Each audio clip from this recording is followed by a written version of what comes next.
Puji Tuhan, Shalom. Kita akan mempersiapkan kehidupan kita untuk kita diisi oleh kebenaran firman Tuhan. Mari sama-sama kita berdoa. Segala pujian syukur hanya bagi nama-Mu Tuhan. Terima kasih atas kesempatan-Mu yang Tuhan boleh berikan dalam kehidupan kami. Biar kiranya kebenaran firman Tuhan pada malam hari ini boleh menguatkan kami dalam kami menjalani hari-hari kami dan dalam kami mengiring akan Engkau Tuhan. Terima kasih Tuhan, dalam nama Tuhan Yesus Kristus. Haleluya.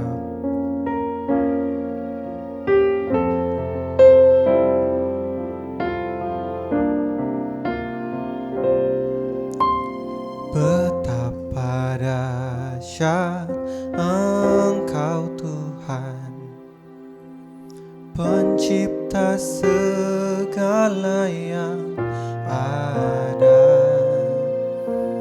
dulu sekarang sampai selamanya.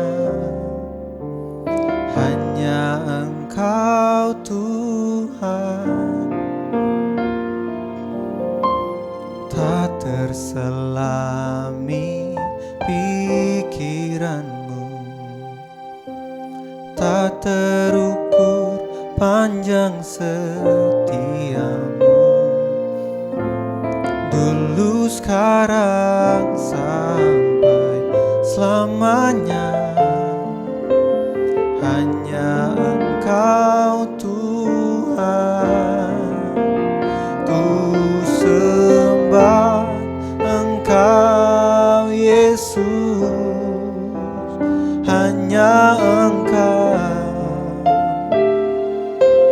Allah di hidupku,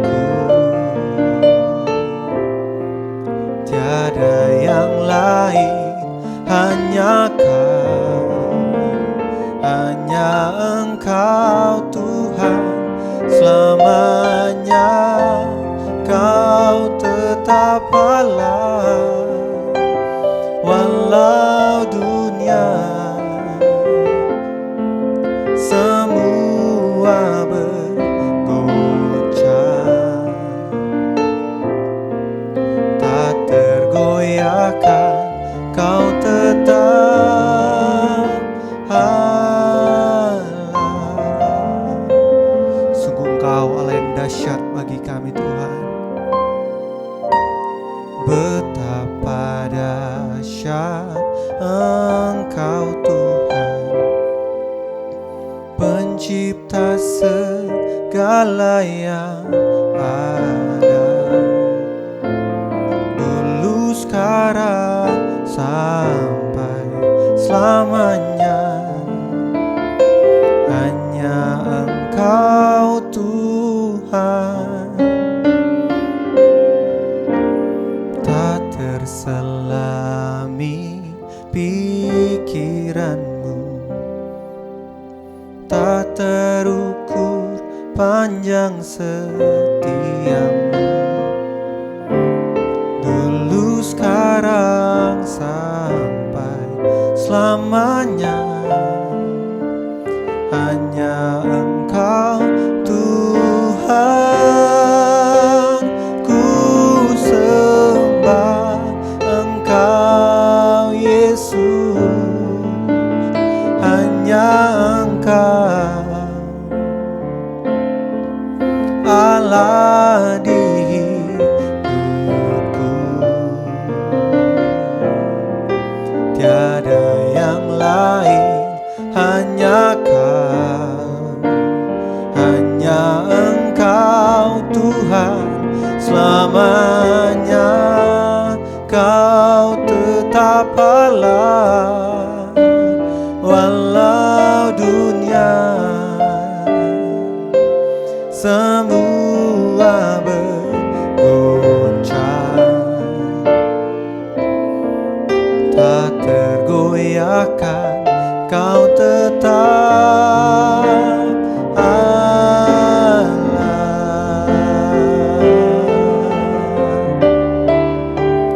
Ku sembah Engkau Yesus.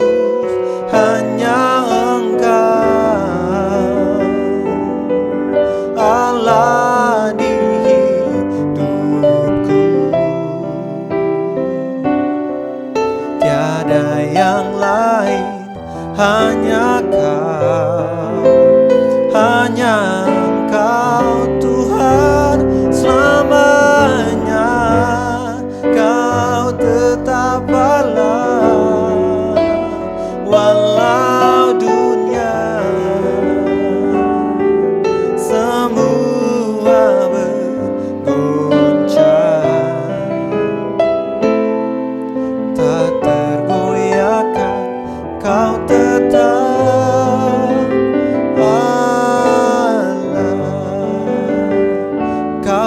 tetap Allah, Kau tetap Allah.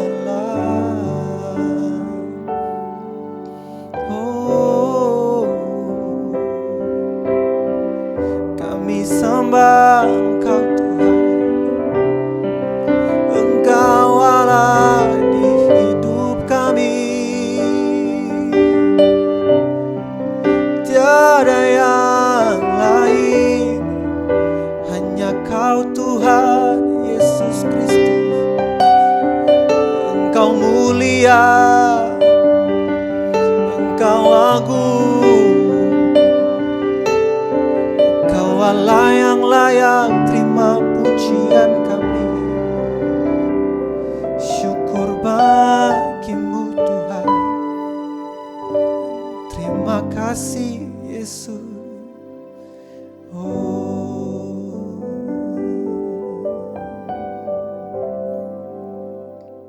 Shalom Bapak Ibu yang terkasih di dalam nama Tuhan Yesus Kristus.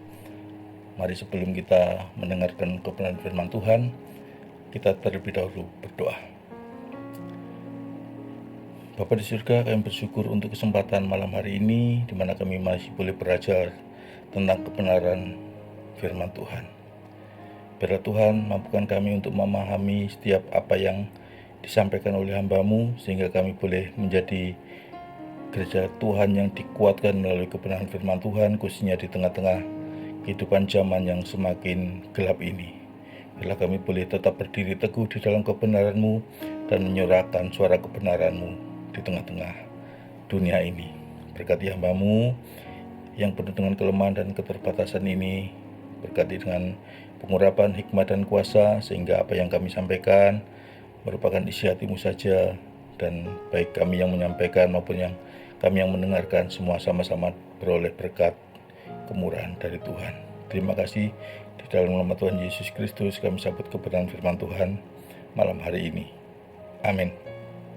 Shalom Bapak Ibu yang terkasih di dalam Kristus. Malam hari ini kita akan merenungkan sebuah tema yang saya pikir sangat relevan dengan zaman kita sekarang. Kita akan berbicara tentang gereja di tengah kemerosotan moral. Bapak Ibu Saudara, firman Tuhan mengingatkan kita bahwa hari-hari terakhir ini bukan bertambah baik, tetapi pada hari-hari terakhir gereja Tuhan akan dihadapkan pada tantangan yang berat.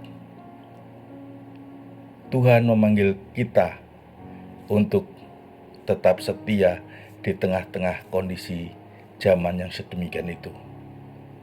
Oleh karenanya, mari kita membuka hati untuk sama-sama menerima kebenarannya dan kita sama-sama melakukannya sesuai apa yang menjadi panggilan Tuhan bagi gerejanya. Bapak Ibu Saudara, coba kita berhenti sejenak dan kemudian kita mengamati dunia di sekeliling kita. Di Surabaya, di Indonesia mungkin, atau di seluruh dunia. Kita menyaksikan suatu pergeseran moral yang begitu drastis terjadi di tengah-tengah dunia ini. Apa yang dulu dianggap salah, kini sering dinormalisasi, bahkan dinyatakan sebagai suatu kebenaran. Batasan antara yang benar dan salah itu semakin kabur. Seolah-olah kebenaran itu hanya masalah perspektif pribadi. Nah Bapak Ibu Saudara, kita melihat bagaimana sekarang ini, akhir-akhir ini, keegoisan merajalela. Kepentingan diri sendiri ditempatkan di atas segala-galanya. Cinta akan uang, cinta akan materi, membutakan mata banyak orang dan mendorong orang melakukan apa saja demi keuntungan pribadinya. Nah, di dalam ranah sosial kita juga menyaksikan ketidaktaatan pada otoritas. Kita lihat sekarang berapa banyak orang yang melakukan pelanggaran lalu lintas. Atau jangan-jangan kita mulai ikut arus melanggar lalu lintas. Ini menunjukkan bahwa kita sudah mulai ketidaktaatan pada otoritas, hilangnya rasa hormat, dan semakin menipisnya kasih serta pengampunan di antara sesama. Kita melihat gampang sekali orang membunuh sesamanya. Gampang sekali menghancurkan orang lain. Media sosial dan berita-berita yang kita konsumsi setiap hari menyajikan contoh-contoh nyata dari kebrutalan, menyajikan berita-berita tentang penipuan, menyajikan berita-berita tentang kemunafikan yang seolah telah menjadi bagian yang tidak terpisahkan dari kehidupan ini. Parahnya lagi, seringkali kebenaran mutlak yang diajarkan oleh Alkitab itu diremehkan, bahkan diejek. Iblis tidak tinggal diam. Iblis melakukan upaya yang sistematis untuk merelatifkan kebenaran. Iblis dengan segala daya upayanya berusaha untuk merusak tatanan nilai-nilai kekristenan kita yang sudah diajarkan oleh firman Tuhan. Nah, Bapak Ibu Saudara, di tengah-tengah arus deras kemerosotan moral dan relativisme kebenaran ini, di manakah posisi gereja? Apakah gereja ikut terbawa arus dengan mengikuti pola-pola duniawi? Atau gereja tetap berdiri kokoh seperti mercusuar yang memancarkan terang kebenaran Kristus di tengah-tengah kegelapan, bahkan di tengah-tengah badai? Kalau kita perhatikan, kalau kita teliti Alkitab itu memberi panduan kita dengan jelas sekali bagaimana gereja itu harus bersikap.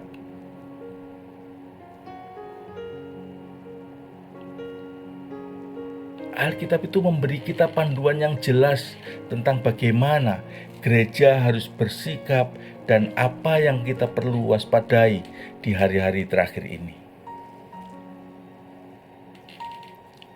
Di dalam 2 Timotius 3 ayat 1-5, di sana Rasul Paulus menyatakan, menubuatkan kepada Timotius tentang ciri-ciri kemerosotan moral di akhir zaman. Mari kita baca. Keadaan manusia pada akhir zaman, 2 Timotius 3 ayat 1-5. Ketahuilah bahwa pada hari-hari terakhir akan datang masa yang sukar. Manusia akan mencintai dirinya sendiri dan menjadi hamba uang. Mereka akan membual dan menyombongkan diri. Mereka akan menjadi pemfitnah. Mereka akan berontak terhadap orang tua dan tidak tahu berterima kasih, tidak mempedulikan agama, tidak tahu mengasihi, tidak mau berdamai, suka menjelekkan orang, tidak dapat mengekang diri, garang, tidak suka yang baik, suka mengkhianat, tidak berpikir panjang, berlagak tahu, lebih menuruti hawa nafsu daripada menuruti Allah. Secara lahiriah mereka menjalankan ibadah mereka, tetapi pada hakikatnya mereka memungkiri kekuatannya. Jauhilah mereka itu. Bapak Ibu Saudara, ayat ini merupakan nubuat yang sangat tajam dari Rasul Paulus yang disampaikan kepada Timotius tentang kondisi moral di akhir zaman. Kata sukar atau chalepos itu memiliki pengertian berbahaya, sulit, atau kejam.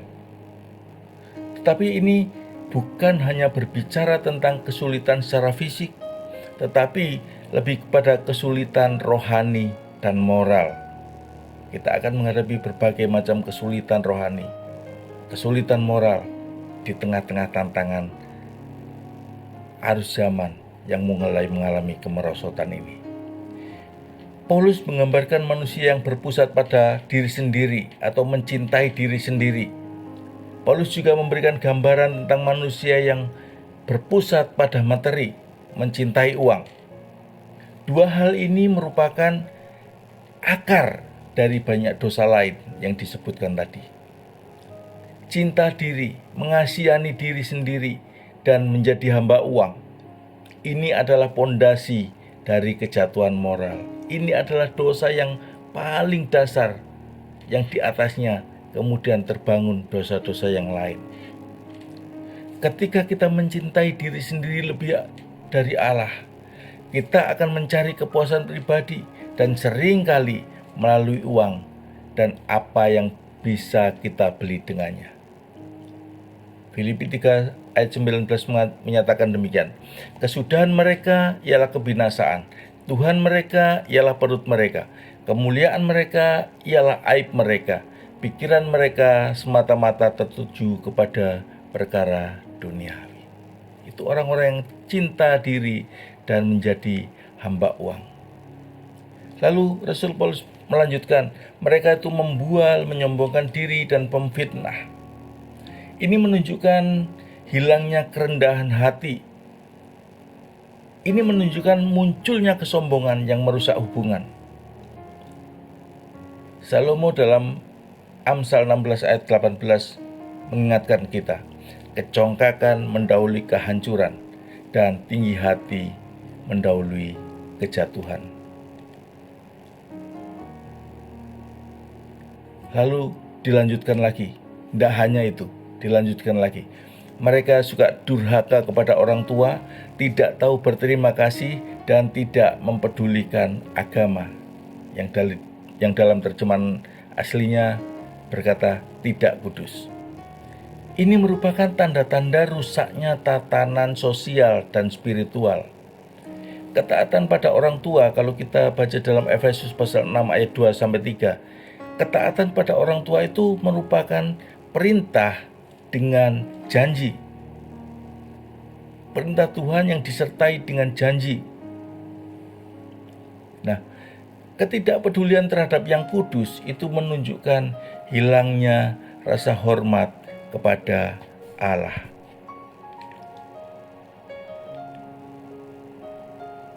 Selanjutnya apa yang terjadi dengan manusia di akhir zaman ini? Manusia kehilangan peri kemanusiaannya. Mereka tidak berbelas kasihan, mereka suka menipu, mereka tidak mengenal pengendalian diri, garang, tidak suka yang baik.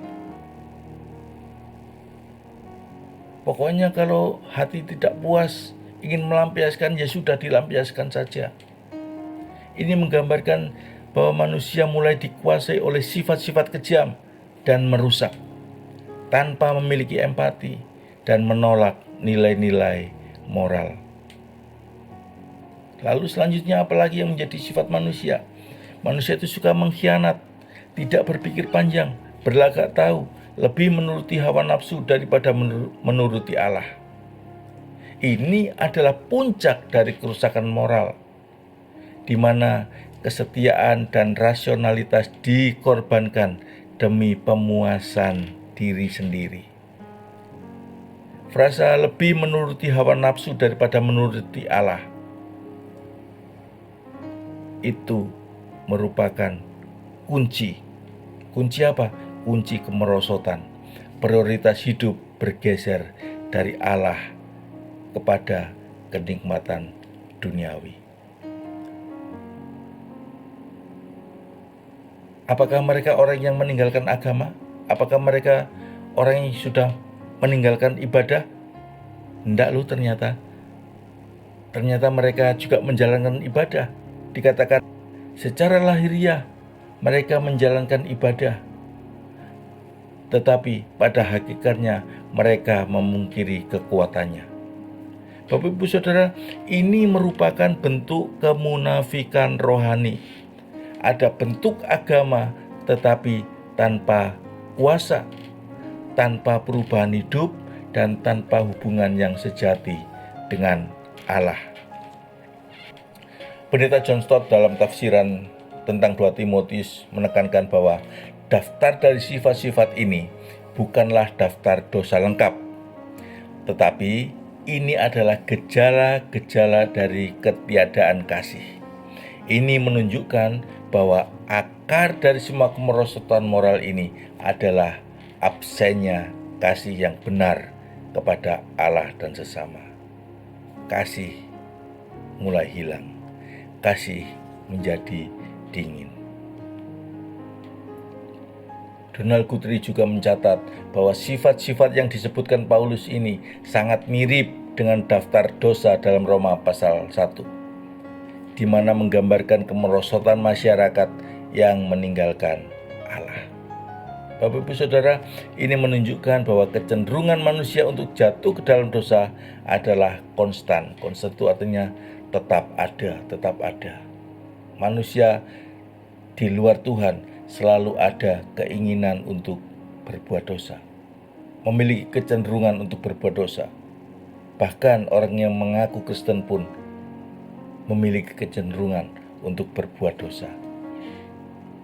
Tetapi di akhir zaman ini, hal-hal ini kemudian akan menjadi lebih intens dan lebih meluas. Artinya akan lebih banyak terjadi dan semakin meluas di berbagai aspek kehidupan kita. Lalu, di tengah kondisi yang demikian ini, apa yang harus dilakukan gereja? Gereja memiliki panggilan untuk mempertahankan iman yang murni. Gereja di sini bukan hanya secara organisasi, tetapi lebih tertuju kepada gereja secara organisme, yaitu orang-orang percaya. Orang-orang percaya gereja Tuhan tidak dipanggil untuk menyerah, tetapi berjuang untuk iman yang telah disampaikan kepada orang-orang kudus untuk selama-lamanya. Mari kita lihat Yudas ayat yang ketiga. Saudara-saudaraku yang kekasih, sementara aku bersungguh-sungguh berusaha menulis kepada kamu tentang keselamatan kita bersama, aku merasa terdorong untuk menulis ini kepada kamu dan menasihati kamu supaya kamu tetap berjuang untuk mempertahankan iman yang telah disampaikan kepada orang-orang kudus. Bapak Ibu Saudara, kata berjuang dalam Yudas 3 ini merupakan kata kerja Yunani yang sangat kuat. Ini menunjukkan perjuangan yang sangat gigih seperti seorang atlet dalam pertandingan atletik. Seperti seorang tentara yang tengah berperang di medan perang. Ini bukan hanya sekadar mempertahankan apa yang kita miliki, tetapi secara aktif juga mempertahankan kebenaran dan melawan ajaran palsu. Nah, berjuang untuk iman. Iman di sini bukan hanya berarti percaya. Iman di sini berbicara tentang kumpulan kebenaran yang kita percayai, kumpulan pengajaran-pengajaran yang telah diwahyukan oleh Allah. Nah, jadi berjuang untuk iman di sini berarti bahwa gereja itu harus menjadi penjaga kebenaran Alkitab. Kita tidak bisa diam ketika kebenaran mulai direlatifkan atau diputarbalikkan. Dalam Galatia 1 ayat 8-9, di sana Rasul Paulus dengan tegas mengatakan demikian. Sekalipun kami atau seorang malaikat dari surga memberitakan suatu Injil yang lain kepada kamu, di luar daripada yang telah kami beritakan kepadamu, terkutuklah dia. Rasul Paulus meyakini bahwa apa yang diajarkan adalah kebenaran sesuai dengan firman Tuhan. Dan karenanya kalau ada orang yang mengajarkan Injil yang lain yang selain yang diajarkan oleh Paulus dengan dasar Yesus Kristus sebagai dasar pemberitaan, maka dikatakan terkutuklah dia. Kemudian iman yang telah disampaikan kepada orang-orang kudus untuk selama-lamanya. Ini menekankan bahwa kebenaran itu tunggal. Kebenaran Allah itu sudah final dan kebenaran Allah itu tidak berubah. Tidak ada kebenaran baru yang bertentangan dengan Alkitab. Jadi gereja harus kembali pada dasar yang kokoh, batu karang yang teguh, yaitu firman Tuhan. Oleh karenanya Bapak Ibu Saudara, gereja perlu memiliki doktrin yang sehat. Di tengah-tengah gelombang kemerosotan moral, seringkali juga muncul ajaran-ajaran yang menyimpang, yang membenarkan dosa atau mengaburkan batas antara yang benar dan yang salah. Rasul Paulus dalam 1 Timotius 4 ayat 1 memperingatkan, Roh dengan tegas mengatakan bahwa pada waktu-waktu kemudian ada orang-orang yang akan murtad dari iman oleh karena mempercayai roh-roh penyesat dan ajaran setan setan. Jadi Bapak Ibu Saudara, gereja harus memiliki pemahaman yang kuat tentang doktrin yang sehat. Gereja harus membangun dirinya dengan pengajaran-pengajaran yang sehat. Gereja jangan lagi dinina-bobokkan oleh pengajaran-pengajaran tentang berkat, berkat, berkat. Memang Tuhan sudah menjanjikan berkat dan itu ya dan amin. Tapi kita tidak boleh lupa bahwa kita harus menghidupi di dalam kebenaran. Kita harus hidup dalam kebenaran Tuhan. Dan itu yang harus kita pertahankan. Nah, gereja juga perlu pengajaran yang sehat dan juga disiplin gereja. D.A. Carson sering menekankan bahwa gereja di akhir zaman ini harus mampu membedakan kebenaran dari kepalsuan. D.A. Carson berpendapat bahwa salah satu tanda akhir zaman adalah pergeseran dari kebenaran objektif menuju subjektivisme dan relativisme, di mana setiap orang menentukan kebenarannya sendiri. Kebenaran yang objektif adalah kebenaran yang mutlak, satu-satunya kebenaran yang keluar dari mulut Allah.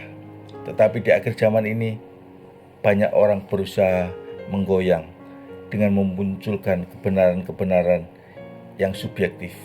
Yang menurutku benar itu adalah kebenaran. Yang menurutmu benar tapi menurutku tidak benar itu bukan kebenaran. Itu subjektivisme dan juga relativisme. Kebenaran apabila dilakukan oleh banyak orang itu adalah kebenaran. Bahkan sekarang muncul pameo. Kesalahan yang dilakukan oleh orang banyak dan dilakukan berulang-ulang bisa menjadi kebenaran. Ini merupakan hal yang salah kaprah. Contoh paling gampang adalah tentang pelanggaran lalu lintas, ya kan? Pertama 1 orang lolos, kemudian 2 orang, kemudian 1 RT melawan arus. Dan itu ternyata dibiarkan. Dan akhirnya itu menjadi kebiasaan dan itu dianggap sebagai sebuah kebenaran. Bapak Ibu Saudara, satu-satunya pertahanan gereja melawan kemerosotan moral dan ajaran sesat adalah kembali kepada Alkitab, back to Bible. Kenapa?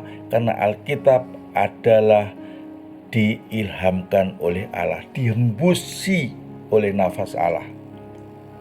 Kita harus percaya bahwa kemerosotan doktrinal akan selalu mendahului kemerosotan moral dalam gereja. Artinya apa? Artinya ketika gereja tidak lagi mengajarkan pengajaran-pengajaran yang sehat, pengajaran-pengajaran yang benar, itu kan artinya gereja sudah mengalami kemerosotan secara pengajaran. Dan itu akan melahirkan jemaat-jemaat yang hidupnya dalam ancaman kemerosotan moral. Dan ini akan bisa terjadi secara keseluruhan dalam sebuah gereja. Nah Bapak Ibu Saudara, bagaimana kita sebagai gereja dapat berdiri teguh di tengah semuanya ini? Yang pertama, gereja harus kembali kepada firman Tuhan. Kita harus menjadikan Alkitab sebagai otoritas tertinggi dalam setiap aspek kehidupan dan keputusan gereja. Bukan berdasarkan perasaan, bukan berdasarkan tren dunia, bukan berdasarkan opini populer, bukan berdasarkan siapa yang mengambil keputusan. Jadi di sini sangat jelas sekali ketika Rasul Paulus mengatakan kenapa kita harus kembali kepada firman. Rasul Paulus dengan tegas mengatakan bahwa karena firman Tuhan merupakan ilham dari Allah sendiri. Pengilhaman itu artinya apa? Dihembusi oleh nafas Allah sendiri, yang artinya di dalamnya, di dalam firman itu ada kehidupan. Dan firman itu bermanfaat untuk mengajar. Mengajar apa? Mengajar kebenaran-kebenaran. Untuk menyatakan kesalahan. Tolak ukurnya dari mana? Dari kebenaran yang diajarkan. Untuk memperbaiki kelakuan. Dan juga untuk mendidik orang untuk hidup di dalam kebenaran. Jadi sangat jelas sekali bahwa kita harus kembali kepada firman untuk mendapatkan kebenaran sehingga kita tetap berdiri teguh di tengah-tengah kemerosotan moral. Yang kedua, gereja itu harus selalu dipenuhi oleh Roh Kudus. Kebenaran saja tidak cukup tanpa kuasa untuk melakukan kebenaran itu. Kita membutuhkan pimpinan dan kuasa dari Roh Kudus untuk melawan dosa dan untuk menyatakan kebenaran itu dengan berani.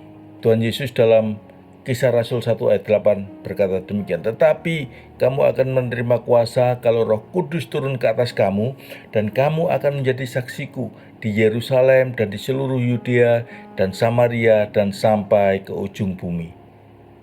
Jadi Bapak Ibu Saudara, Roh Kudus itu memberi kita kekuatan. Kekuatan untuk apa? Untuk bertahan hidup di dalam kebenaran, untuk bertahan di dalam iman.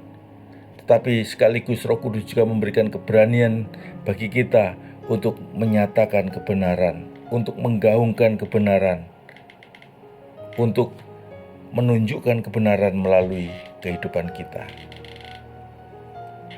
Lalu yang ketiga, bagaimana gereja bisa tetap berdiri teguh di tengah-tengah kemerosotan moral, yaitu gereja harus hidup di dalam kekudusan.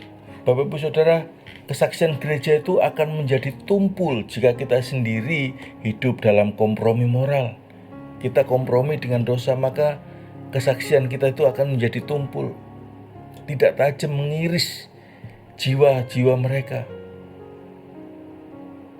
Nah, bagaimana supaya kita tetap menjaga ketajaman kesaksian gereja itu, yaitu gereja secara pribadi maupun secara berjemaat harus menjaga kekudusan di hadapan Tuhan. Ini adalah kunci.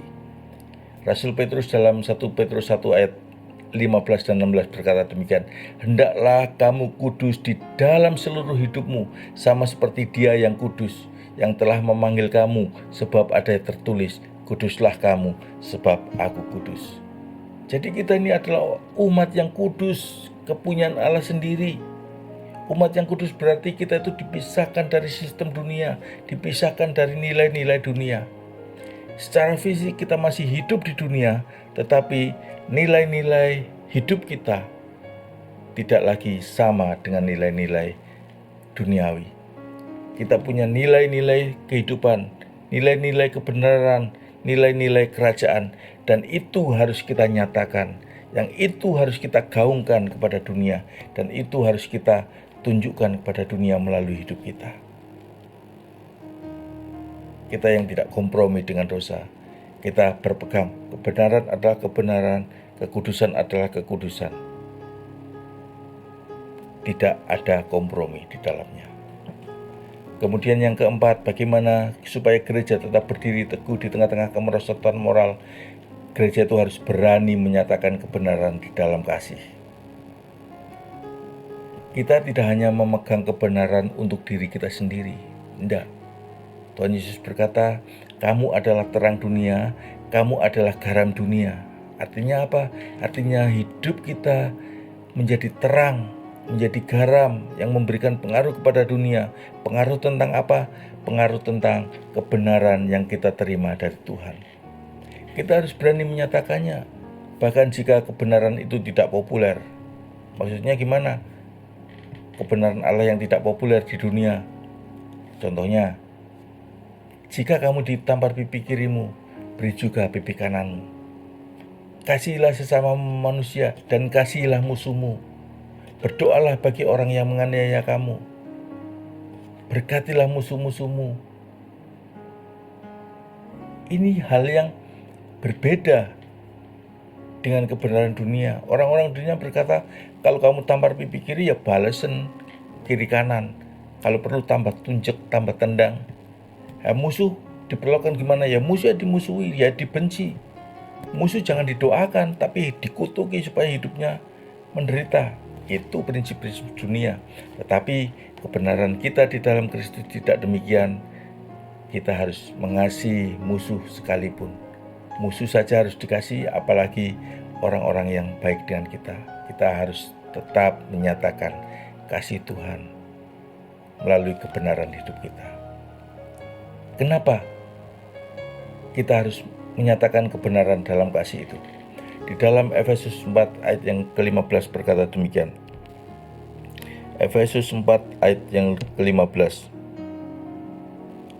Tetapi dengan teguh berpegang kepada kebenaran di dalam kasih, kita bertumbuh di dalam segala hal ke arah Dia, Kristus yang adalah kepala.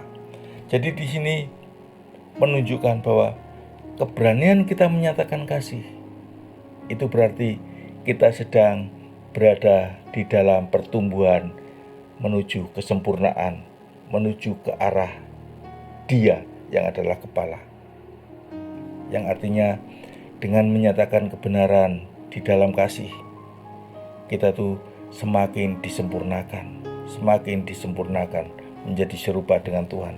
Seperti yang diperintahkan Tuhan Yesus, hendaklah kamu sempurna seperti Bapamu yang di surga sempurna adanya. Jadi kita harus tetap menyatakan kebenaran, namun kita harus menyatakan kebenaran itu di dalam kasih, bukan dengan penghakiman. Nah, Bapak Ibu Saudara sekalian, jadi kita ini sedang hidup di masa yang penuh tantangan, di mana kemerosotan moral adalah sebuah realitas yang tidak bisa terhindarkan. Namun ini bukan alasan untuk gereja menjadi putus asa. Ini merupakan sebuah kesempatan bagi gereja untuk meresponi panggilan Tuhan. Gereja Tuhan harus bangkit. Kita dipanggil untuk menjadi gereja yang tidak kompromi dengan dosa dan kemerosotan moral. Gereja harus berpegang teguh pada firman Tuhan. Gereja harus terus-menerus dipenuhi Roh Kudus. Gereja itu harus terus-menerus hidup dalam kekudusan. Dan gereja itu berani menyatakan kebenaran dengan kasih. Maka dengan keempat pilar ini, gereja Tuhan akan tetap kokoh, tetap berdiri di tengah-tengah kemerosotan moral. Bukan hanya sekedar berdiri, tapi gereja Tuhan menjadi kesaksian. Karena gereja Tuhan memancarkan terang ilahi, memancarkan terang Kristus, di mana banyak orang bisa melihat. Ini bukan tanggung jawab pendeta, ini bukan hanya tanggung jawab hamba-hamba Tuhan, tetapi ini adalah panggilan setiap kita yang percaya kepada Tuhan Yesus Kristus. Siap berdiri teguh di dalam kebenaran Allah? Mari kita berdoa. Kami bersyukur untuk kebenaran firman-Mu yang menjadi pelita bagi kami, yang menjadi terang bagi jalan kami di tengah-tengah dunia yang sedang gelap ini, yang penuh dengan kesesatan, yang penuh dengan tipu daya yang bisa menjatuhkan kami. Kami bersyukur untuk firman-Mu yang mengingatkan kami untuk tetap berdiri di tengah-tengah kemerosotan moral di akhir zaman ini. Kuatkan kami sebagai gereja-Mu Tuhan. Tolong kami, mampukan kami untuk tidak berkompromi dengan dosa, tetapi kami boleh berdiri teguh di dalam kebenaran-Mu. Penuhi kami selalu dengan Roh Kudus-Mu Tuhan. Mampukan kami untuk terus-menerus hidup dalam kekudusan-Mu. Dan juga Tuhan, beri kami keberanian untuk menyatakan kasih-Mu, menyatakan kebenaran-Mu di dalam kasih. Biarlah melalui kami, nama-Mu dipermuliakan. Biarlah melalui gereja-Mu, berita tentang Injil Kristus, kebenaran Tuhan akan semakin luas disebarkan dan banyak jiwa dimenangkan, banyak jiwa direbut dari iblis, dan menjadi orang-orang percaya yang percaya kepada Engkau sebagai Tuhan dan Juru Selamatnya. Terima kasih Tuhan untuk dengan firman-Mu malam hari ini. Di dalam nama Tuhan Yesus Kristus kami sudah berdoa dan bersyukur. Amin. Shalom, Tuhan Yesus memberkati kita semua.